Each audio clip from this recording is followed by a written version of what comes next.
말씀드리지만 겨울이 깊어지고 있고 오늘따라 또 이렇게 한방눈이 아주 복스럽게 내리고 있습니다.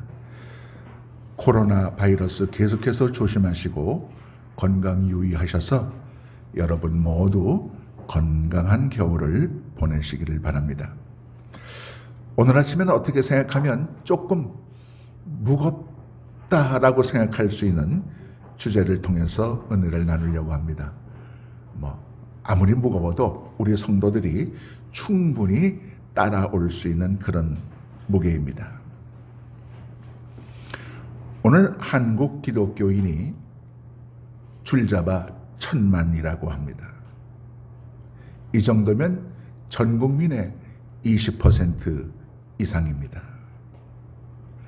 그런데 20%의 기독교인이 빛과 소금 역할을 다하지 못한다는데 아픔이 있습니다. 여러분, 인체 혈액 속의 소금은 0.9%라고 합니다.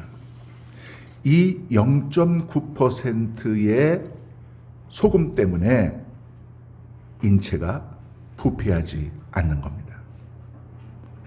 그런데 20%의 기독교인이 있으면서도 아직도 사회의 부패를 방지하지 못한다면 이것은 문제입니다. 20%의 소금 덩어리가 있지만 순수한 신앙적 염도가 0.9%가 안 된다는 증거 아니냐. 적어도 0.9%의 신앙인들이 바르게 소금 노릇하면 이 사회는 썩지 않을 수 있다는 것입니다. 한국 교계에 여러 가지 문제들이 많이 발생하지요. 인구가 1000만 되다 보니까 별의 일이 다 있죠. 불교계에도 있고 천주교에서 드러나지 않지만은 다 이런 어려운 문제들이 발생합니다. 특별히 우리 개신교에서 일어난 어려운 일들을 한두 가지 예를 들어봅니다. 어떤 교회에서 부목사님하고 전도사님이 힘을 합해서 담임 목사님을 두드려 팼어요. 그래가지고 담임 목사님이 얼굴뼈가 부러지는 일이 있었어요. 이 얘기를 보면서 저도 심 전도사님하고 우리 임 목사님 조심해야 되겠다 이런 생각을 다시 하게 되었습니다. 유명하고 큰 교회 목사님이 그 여성 스캔들로 사임하는 어려움도 있었습니다. 우리 동네에서 가까운 요 고개 너머 터널 너머에 아주 큰 교회가 있었어요. 교인이 6,000명, 연간 예산이 100억, 목사님 연봉이 5억, 자녀 교육비가 2억. 그런데 목사님과 친분이 있는 성도님들, 부목사님들 11명이 미국을 여행을 갔어요. 근데 무슨 일인지 사모님이 안 따라간 것 같아. 근데 같이 여행을 간 11명 중에 오집사님이라고 하는 그런 성도분이 있었답니다. 그런데 이 오집사님이 목사님이 운전하면 다른 사람들 못하게 하고 목사님 옆에 조수석에 앉습니다. 목사님과 오집사님이 수시로 서로 반말로 이야기를 합니다. 가식당에 가면 두 사람이 꼭 마주 앉아서 밥을 먹습니다. 그리고 음식을 2가지를 시켜서 서로 반씩 나눠가지고 먹습니다. 이 사모님이 해야 할 일을 그 여집사님이 다 하는 겁니다. 물론 그 여집사님이 목사님을 잘 섬기고 보필하기 위해서 그러는 것이라고 이해를 하지만 제3자가 볼 때는 도가 넘은 겁니다. 아무리 이해를 하려고 해도 부적절한 행동이었습니다. 그런가 하면 교회 돈 100억을 개인 자격으로 펀드에 가입을 했어요. 이 교회가 부자가 되다 보니까 돈이 넘쳐서 영성이 사라져버린 것 같았어요. 그래가지고 문제가 돼서 결국은 목사님이 사표를 냈습니다. 오늘 이처럼 우리 사회에서, 교계에서 기독교인과 성직자들이 빛과 소금이 되지 못하는 이유는 어디에 있는가?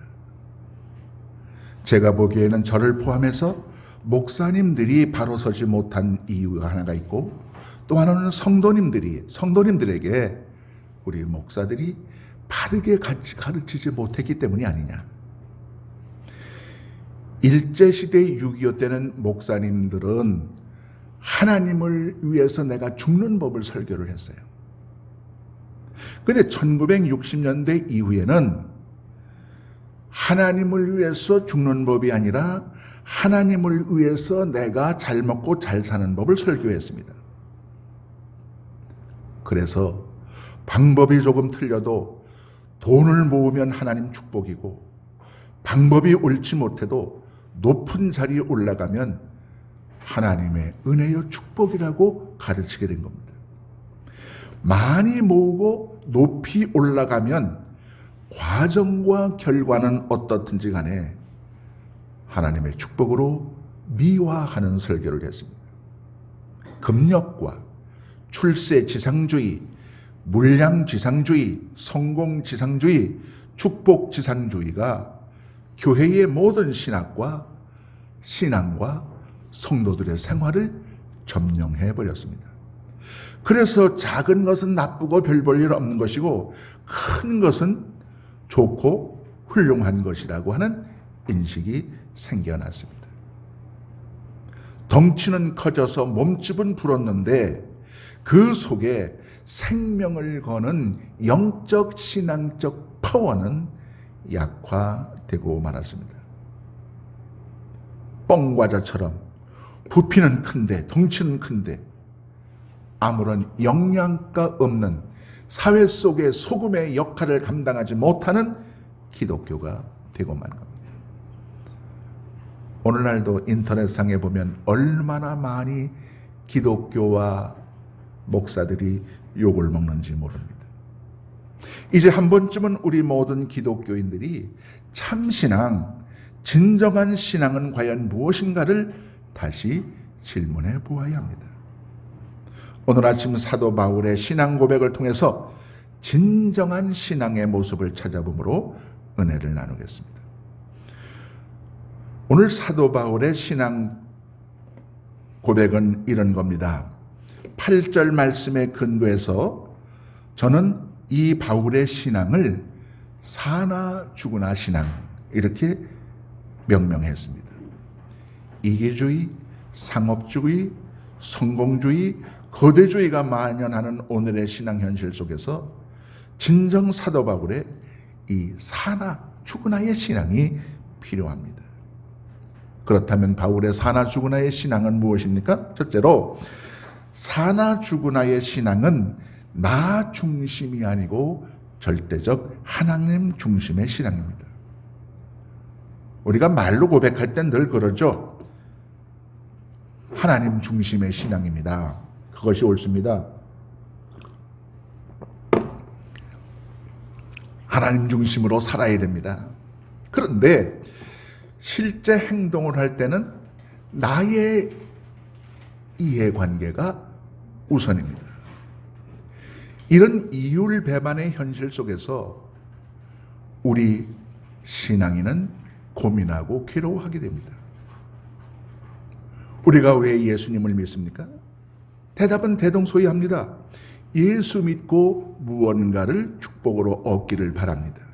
그런데 그 얻으려는 무엇인가의 내용이 대부분 세속적인 겁니다.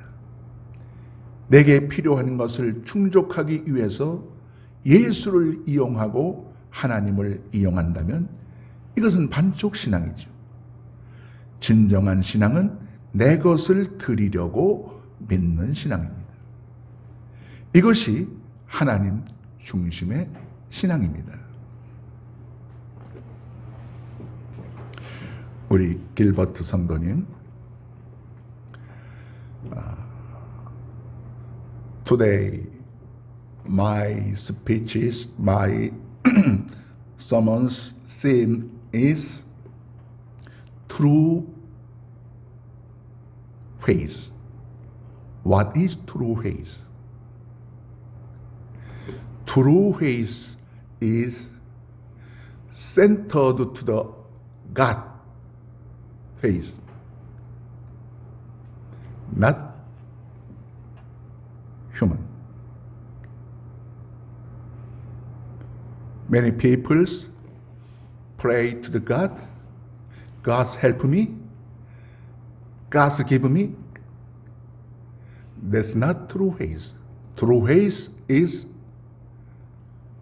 I give you to God. Christ-centered faith is the true faith.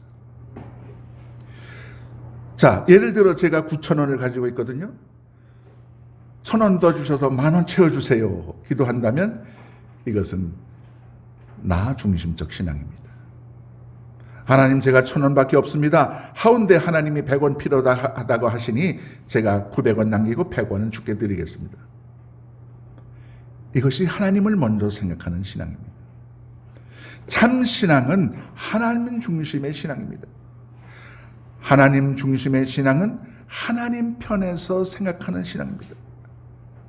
참 신앙은 내 뜻이 중요한 것이 아니고 하나님의 뜻만이 절대입니다. In the true faith, my will is not important, but the important things is only God's will. 참 신앙은 주세요 신앙이 아니라 드립니다 신앙입니다. 참 신앙은 오늘 로마서에서 나타난 바울의 고백대로 오직 주를 위하여 신앙입니다.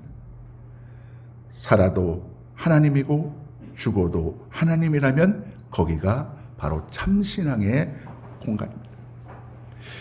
이제 우리가 하나의 행위를 할 때마다 이것이 진정 하나님 중심인가 나 중심인가를 생각해 보아야 합니다. 그리고 내게 유익일지라도 하나님 쪽에서 보셨을 때 바람직하지 않다면 나의 유익을 포기하는 용기도 가져 보아야 합니다. 기쁜 마음으로 나와 내 뜻과 나의 유익을 포기하는, 그래서 하나님의 뜻을 살리고 하나님의 유익을 높이는 그런 용기 있는 신앙인이 많아질 때, 그런 용기 있는 신앙인이 0.9%가 될 때 부패한 사회의 질병은 치유될 것이며 우리는 진정한 소금 성도가 될 것입니다. 오늘 로마서 14장 6절을 말씀합니다. 나를 중히 여기는 자도 주를 위하여 중히 여기고 먹는 자도 주를 위하여 먹으니 이는 하나님께 감사하며 먹지 않는 자도 주를 위하여 먹지 아니하며 하나님께 감사하느니라. 아멘.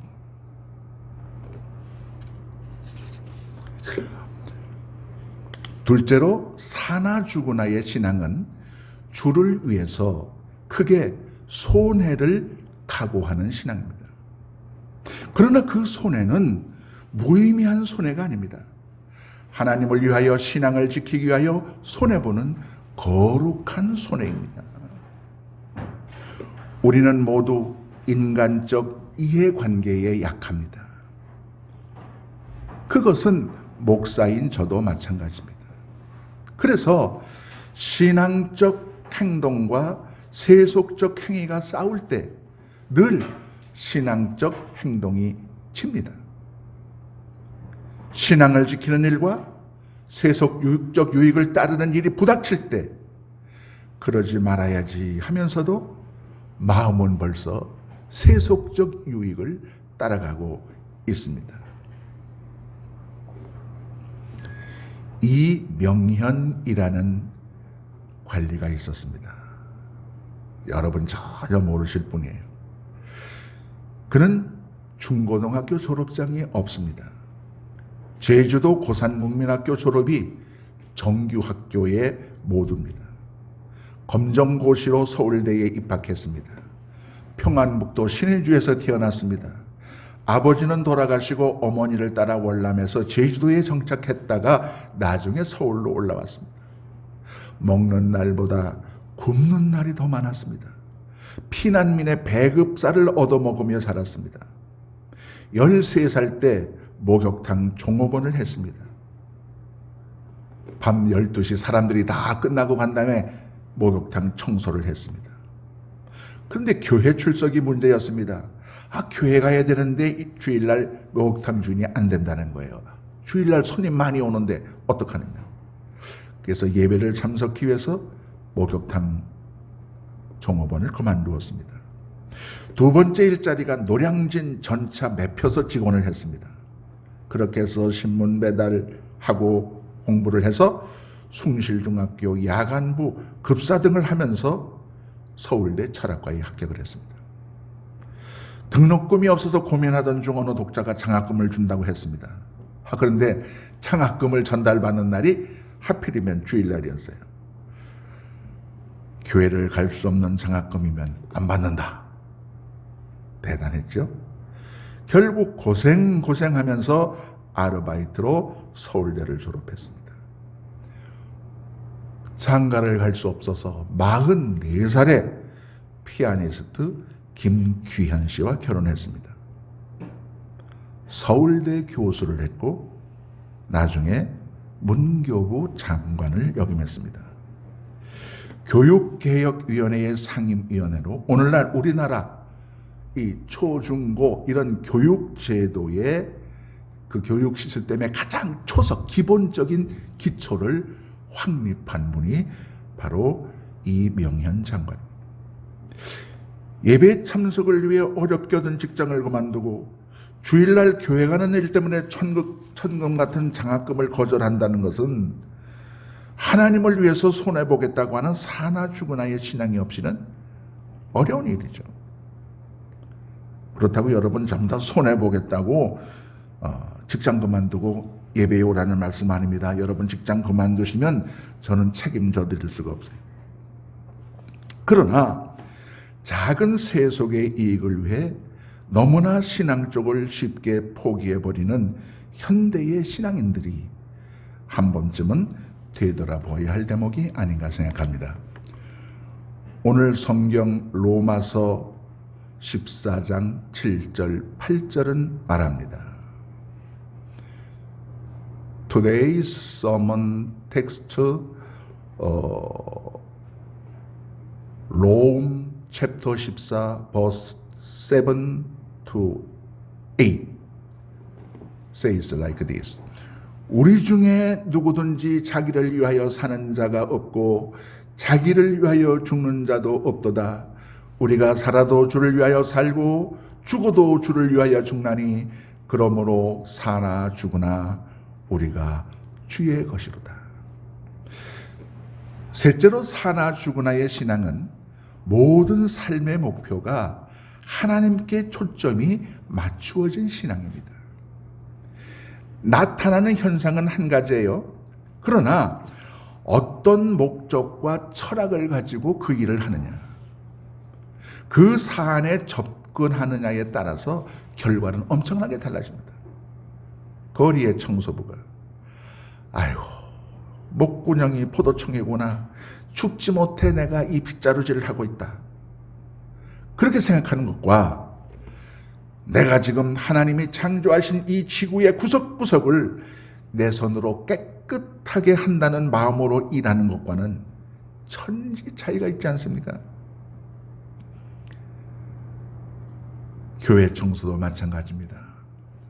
우리 선교사님 너무 많이 수고해 주시는데 직분과 체면 때문에가 아니라 상처받고 피 흘리신 주님의 몸을 내가 씻겨드린다는 마음으로 교회 의자를 닦고 바닥을 쓸을 때 그 은혜가 다를 것입니다. 주부가 요리를 해요. 어쩌다가 내가 여자로 태어나서 맨날 부엌 일만 하나, 그러면 짜증이 나요. 근데 그것이 아니고 나는 음식 예술가야, 가족의 건강을 지키는 최고 요리사야, 그런 마음으로 음식을 하면 그 결과는 달라질 겁니다. 인생도 마찬가지입니다. 십자가에 나도 같이 달리는 겁니다. 내가 죽고 주가 사는 것이 신앙인의 최고의 성공입니다. 나를 죽인 일에 성공하면 그는 모든 신앙에 성공한 사람입니다. 이 시간 오늘 로마서를 통해 사도 바울은 자신만을 위해 사는 이 시대에 이기적인 현대 신앙인들을 향해서 조용히 묻고 있습니다. 나 바울은 살아도 주를 위해 살았습니다. 나 바울은 죽어도 주를 위해 죽었습니다. 주님을 사랑한다고 고백하는 20세기 신앙인들이요. 여러분은 무엇을 위해 사십니까? 여러분은 무엇을 위해 죽습니까? 주님을 위하여 삽니다. 주님을 위하여 죽겠습니다. 저와 여러분 신앙의 삶 속에서 사도 바울이 가졌던 그 사나 죽으나의 신앙 고백이 나타나시기를 주님의 이름으로 축복합니다. 기도하겠습니다.